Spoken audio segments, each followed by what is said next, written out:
Okay, so the point of this playlist is to just talk about things that I learned along the way that I saw when I implemented these kinds of things. I actually saw an improvement in how my business was going.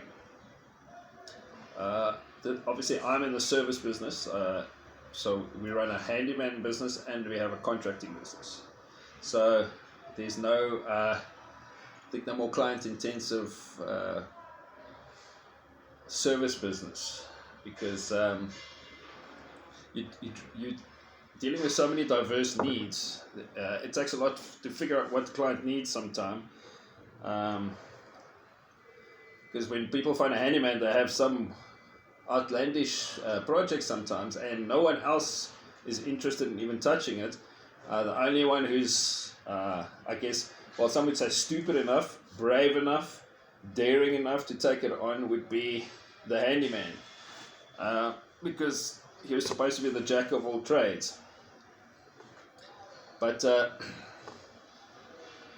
yeah, so that's something I've also learned. I'll just make that the kind of topic of this video is you gotta, at some point just gotta call uncle and say, we don't do that. So if you want some weird outlandish project done that nobody else wants to touch, we're no longer interested. We're good at certain things. We know what we're good at. We're kind of done experimenting with all kinds of weird and wonderful projects. You know, if you want to demolish a smokestack, there's experts. You know, I've just been watching that old English guy demolishing smokestacks. So that's not. I'm not even going to think about it because it's such a demolishing a building in such a without explosives in such a way that it falls here and it doesn't damage anything around it is. Yeah, sure. There's some guys out there who would be silly enough to take that on, and they'll do it without insurance, etc., etc. So you're actually taking the risk for your contractor. But yeah, don't go and take on. Well, initially you should take on certain projects, but you got to know your limits, and I guess you got to test your limits by taking on weird and wild projects. For instance, don't go and try making doors.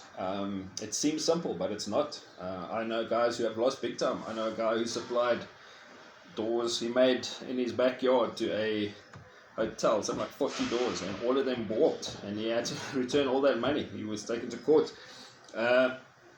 You know, there's some specialized things you don't understand that you should rather not touch. So this is the point of this playlist, is to just talk about all these things that actually move the needle. So I wrote an article many years ago called "So You Want to Be a Contractor." Maybe I'll talk about some of those as well, because I do get calls from guys who want to start a handyman business.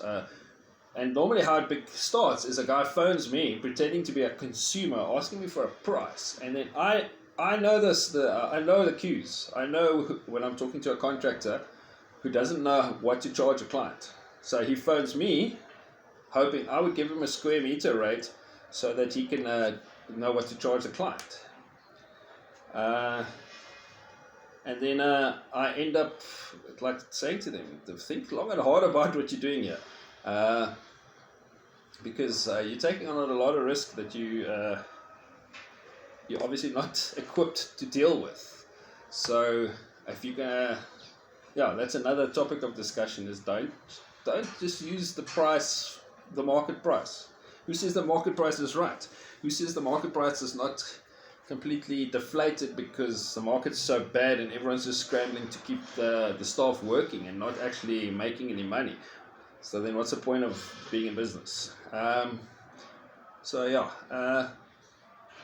I guess, yeah, after rambling for a bit now, that's the point of this playlist, is to just give some advice to people who actually want to do it right, who don't want to fail in their first year or second year, so that we can actually build a better economy. Competition is good. I believe competition is good. Keeps me on my toes. There's a lot of competition out there in any case. I guess I want to do this because I want better competition.